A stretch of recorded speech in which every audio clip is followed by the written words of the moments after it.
Good morning, guys. If you can't tell by looking at me, I am feeling better. Doesn't sound like I'm feeling better, and I'm still really congested, but I am feeling better. Hallelujah. I still feel like I need a really good nap, and then it'll be amazing. And I still really kind of want to chow down on some soup. But other than that, I'm feeling pretty good. So I feel like the worst is over, and it is home stretch time for me. It is Wednesday, which means it is Bible study.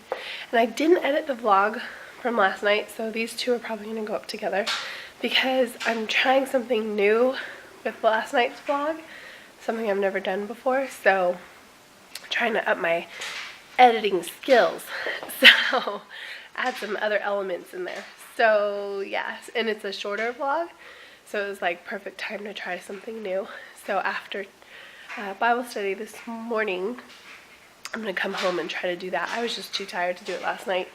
So yeah, hopefully, I don't know, I want to add some more I don't know what's it called, like artistic, I don't know, I just want to edit my videos cooler. I don't want to just like slap them together. And now that basketball is gonna be over, it's like perfect timing. So I am still kind of weak, so I have to rest my arm. But yeah, so now that basketball's over, we can really focus on our channel and the videos and all that good stuff. And Cassie and I are both super motivated to start filming for Glittered with Grace again. So be on the lookout for that. Glittered with Grace is our beauty channel.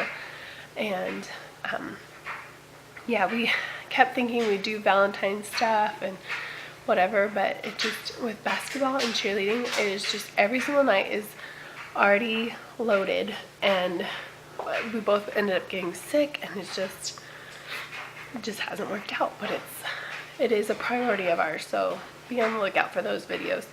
We actually both started this whole YouTube thing to do together, like a hobby together, and I don't know if it was my pregnancy or what happened, but it just kind of like hasn't happened that way, and I think we're both starting to really miss it. So yeah, YouTube has been like our sister hobby, and somehow it's not been that way. I don't know.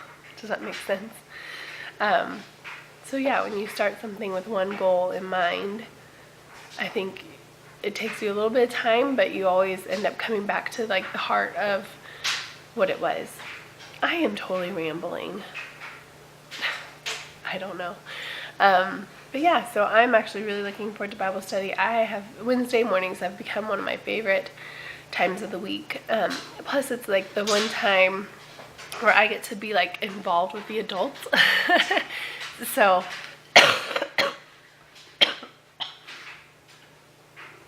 sorry.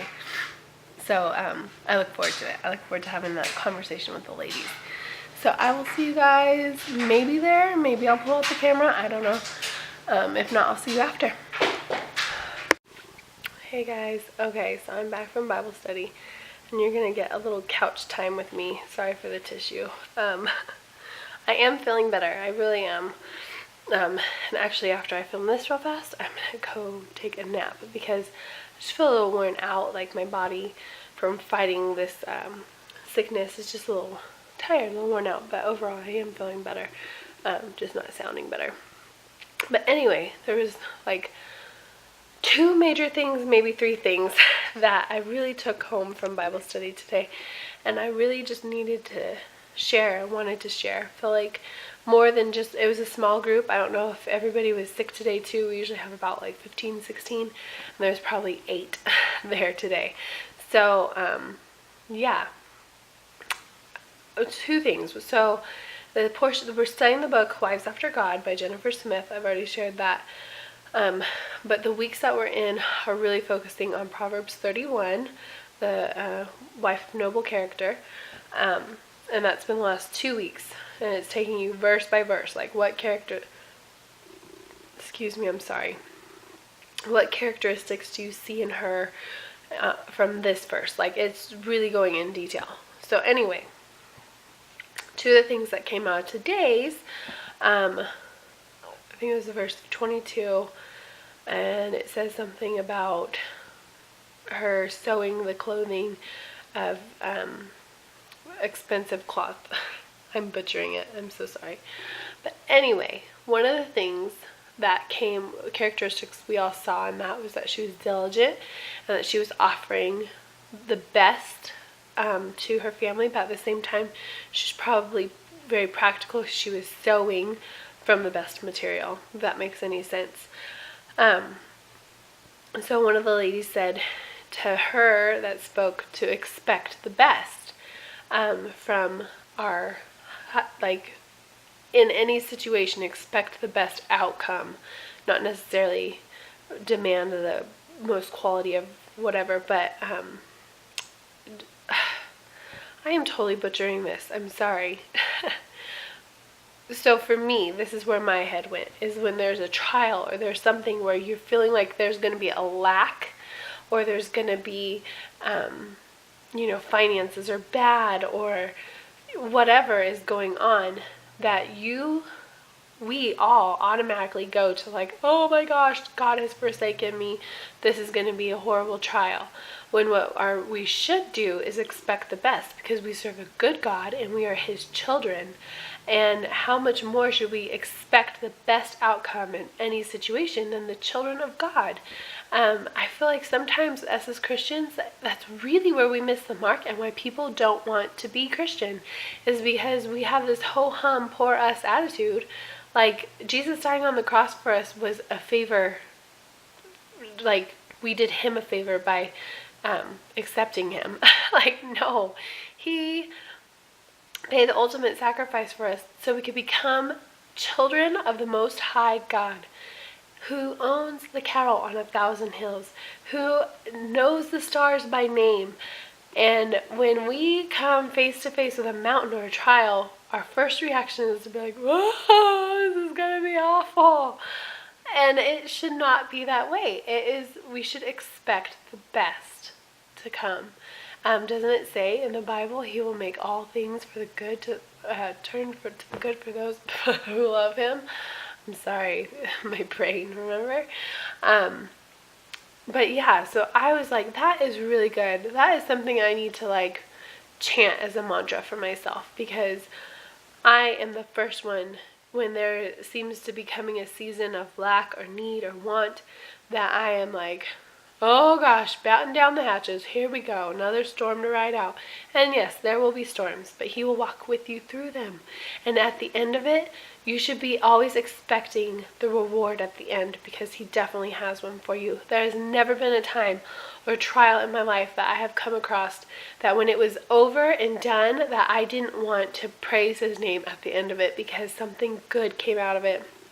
Something worth praising Him for came out of it. But during the storm, I was a spoiled, rotten little turd. So from here on out, I am going to, hopefully, when I see a trial or see a storm coming, to focus my eyes on Him and expect the reward and the blessing at the other end of it. I just thought that was really cool. It was something cool that came out of this study. And the other thing was about intimacy with your husband. And I'm not going to go too into detail, because obviously this is the internet and I know there's many different age groups and whatever. But I just want to challenge you married ladies out there, because this is a challenge for myself. Just brief testimony. Sex to me was always taught as something that was like dirty, or was used to abuse or take advantage, or whatever. I myself, thank you Lord, was never a victim of molestation, but my mother was. And that really affected me because of how close we were. When she told me about it, it broke my heart. And it just made me have a really horrible view of men and of sex. So then let's fast forward to my teenage years, when they're telling you, do not have sex, do not have sex, do not have sex, abstinence, abstinence, abstinence, which I completely believe in. But I feel like we need to teach our teenagers the reason we're preaching abstinence, not just because sex is this horrible thing that you shouldn't do, because then let's fast forward again into our 20s. And now we are dating, and we're probably getting married, but it's still abstinence, and maybe you slip up and you aren't abstinent, and now you've sinned, and now sex is this sin. And so then let's fast forward again, and you are a married woman, and you have been taught that sex is a form of abuse.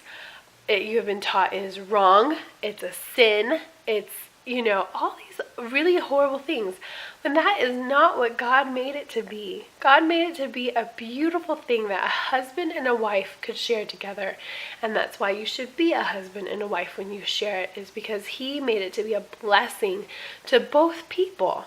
Well, that is not how I viewed it. That still in our marriage is something that we will both admit that is hard because of me, because of my issues. Is something I have to work through almost daily. And, we just don't talk about it as Christian women. Well, today in our class, we talked a lot about sex. And it was really refreshing and good for me because there's people with many different views. There's one of our girls, I swear she's a man, because she definitely enjoys her husband thoroughly. And, to me, it's something I'm like, man, I really want that too. Like, I really want to have that freedom with my husband. And so I just encourage you as Christian women, talk about it. But let me disclaimer that too. I wouldn't give you a camera into my bedroom, although I give you a camera in the rest of my life. That's something I do want to share privately with my husband. So I say talk about it, but don't get dirty details. But because how embarrassing for him too. Don't talk, you know what I mean? Use discretion. But I definitely do think us as Christian women really need to open up the conversation more, even for our teenage girls, so that they can see what waiting looks like and what the benefit of waiting is. Not just this mantra, just be abstinent to be abstinent. Am I making any sense? I really hope so. You know what? I want this to start a conversation. So I really want you guys, if you're a Christian woman or if you're not Christian women, what is your view on this? What is your take on this? I do think sex is something that is supposed to be very pure and beautiful and intimate, like the word intimate between you and your husband. I don't know. I just feel like I'm not alone in this. And I just felt like I needed to share it. So, like I said, we had a small group, and I was like, man, this conversation is for a bigger crowd, bigger audience. So, I'm bringing it to you guys. So yeah, leave some comments below. Let's talk about this. I don't feel like our hour was up, and it was like, man, I don't feel like I got all the advice or wisdom that I needed. And so yeah, here you guys go. Let's talk about sex, baby. Let's talk about you and me. See, and even all the songs are so dirty. But yeah, let's talk about it, guys. Conversation's open. I am actually going to go take a nap. So I will see you in a little bit. Yeah, so the nap thing didn't work out for me. I didn't put my phone on silent, and it started blowing up with messages. I must have, when I switched my phone over, some must have not come when I did that, if that makes sense. There was messages held on from 2-3 days ago. Weird. Really weird. That lighting is awful. I don't know if I can fix it. So anyway, yeah, and then my kids, so I looked at the phone to see who it was, and then my kids started blowing it up. Where are you? So I need to get there. I had told Kevin already that I was going to be late, and I didn't tell the other ones, so. And I've got to get out and switch the cars. I didn't realize that, and I wore slippers. So, oops. Once I get home, I know I'm not going to be able to rest because all of them will be home. And that just sucks because I'm feeling a little hungover-ish. It just doesn't feel good. So yeah, there's my little complainy pants for you guys. But on the way to get the kiddos, and then I gotta try to figure out what to feed them for dinner before they go to church tonight. Struggle is real. Ew, he's totally gonna drool on you. Ah, too late. He already drooled in my mouth. Getting those abs, holding the baby. Meanwhile, I've been trying to get him to go to sleep for the last hour. This kid's rolling. He's rolling. He's rolling. As a dude. He never. Is she the silliest, Ezra? As a dude. What's up, dude? Can you come to school with me tomorrow? He's too stinking adorable. Come with me. Look at those cheeks. All day. I just want to bite them. All day long. There should be a bring your little brother to school day. They'd be in trouble with us. I'd bring 800 kids with me. I'm bringing a school bus full. Alright guys, I'm going to say goodnight. Join the family by subscribing. You can always use a new member. Peace out. And like this video. Comment. Like this video if you like tacos. If you like tacos. Obviously, I've not been cooking the best food lately, so Ooh, all my kids... enchiladas. Like this video if you like tacos, green enchiladas, or taquitos. Taquitos. I need to go to the grocery store. For real though. For real though. Hashtag the struggle's real as a church. Yep, it is. You're always in I just stock, want to feel huh? all the way better. You're always in stock. You don't gotta worry about grocery store, huh? Nope. You always got that food in Yeah, stock. I get what I need all the time. That's why I got those That cheeks food though. for your belly. Dude, this thing's annoying him. It keeps him warm at night and blankets out of his face. But it's not time for him to go to sleep yet. Yes, it is. No, it's potty time. Potty. No.